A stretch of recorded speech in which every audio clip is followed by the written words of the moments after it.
Alright guys, what's going on? Welcome in. In this one, I wanted to ask the question, could Jermaine Johnson, the defensive end from Florida State, be an option? Could he be a sleeper for the Jets at pick number 4, or maybe even at pick number 10? We're going to talk about both scenarios here, but man, when we take a look at Jermaine Johnson, he's 6'5", 255, 260 pounds, coming off a great season, playing in 12 games, 70 tackles, 11.5 sacks, 17.5 tackles for loss. Jermaine Johnson has a big-time motor, okay? A relentless football player, plays through the whistle, continuously shows up every week, continuously shows up every down.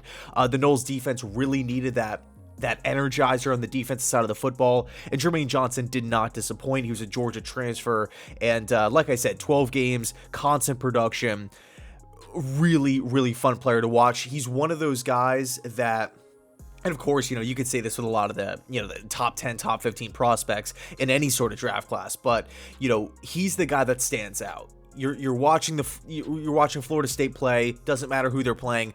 Jermaine Johnson stands out. Number 11, you're like, who is this guy? Where did he come from, right? Kyle Hamilton has the same type of feel, 14 Notre Dame, right? You're just like, this guy's making plays, I feel like almost every other down. Like, it's crazy. Jermaine Johnson, a violent football player, aggressive. You don't want to get tackled by him. He's a technically sound football player. I like him horizontally, right? Being able to move sideline to sideline. And at the end of the day, he's versatile. Right, I feel like if he goes to a team that's running more of a stand-up rusher type of system, blitz heavy, 3-4, he would fit. But I also think he would kind of fit as that 4-3 defensive end coming off the edge. He has the size, he has the power and speed to really fill both roles. I really like Jermaine Johnson. And funny enough, he actually just met with the New York Jets. And right after the meeting, he actually liked a couple of tweets from a few Jets fans, basically saying that they would love him with the team, which I thought was pretty cool. But when I think about Jermaine Johnson in this Saleh style of defense, I think he would fit. I think he would be a really nice addition to Carl Lawson, or a really nice complement to Carl Lawson on the other side. Two very powerful defensive ends just attacking the quarterback. We've talked ad nauseum about the importance of defensive end in this specific style of defense. If you want to drop a lot of guys back in his zone and you're not going to be blitzing much, you're going to have to get in the backfield with your front four. And Jermaine Johnson has showed he can do that. Again, 17.5 tackles for loss, double-digit sacks this past season. He has the size, he has the speed.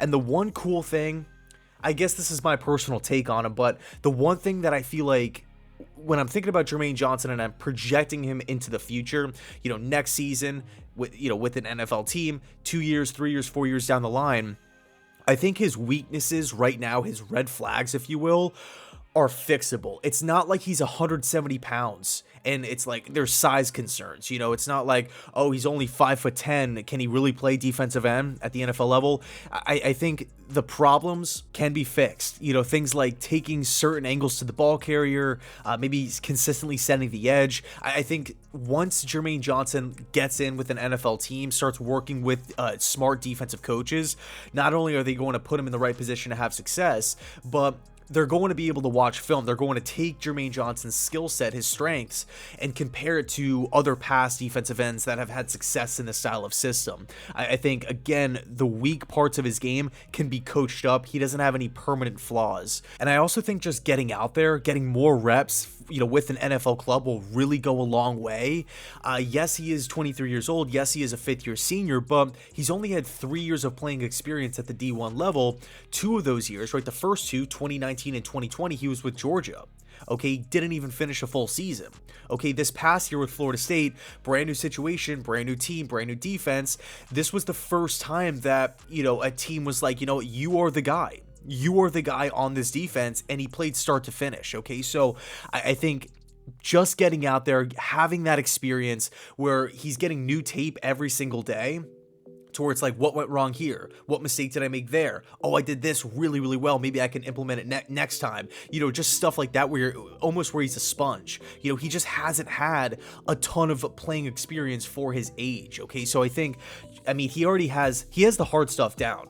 Right, you can't teach being 6'5". You can't teach being that explosive, that fast, that violent. Okay, he has that stuff covered. It's really just tweaking a couple things here and there and watch him roll. As far as the 4th overall pick is concerned, I think Johnson could be in play here. I think he should be in play, especially if Hutchinson is off the board and Kayvon Thibodeau is off the board.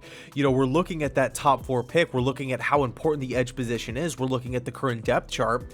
Yeah, of course we have Carl Lawson coming back. That's awesome. And I did like the acquisition of Jacob Martin from Houston, but I like him as more of a depth piece, at like a rotational pass rusher.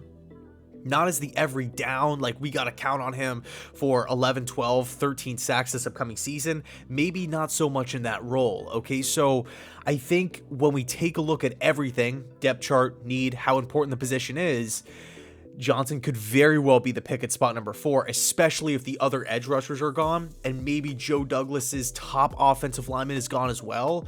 But who knows? I feel like the Jets can really go in a bunch of different directions here. Ahmad Gardner, maybe, again, maybe multiple offensive linemen. Joe Douglas has rated very, very highly. We don't know if Kayvon Thibodeau is going to fall. Travon Walker is like this huge enigma at this point, although I don't feel like he's going to be the pick. I could be wrong.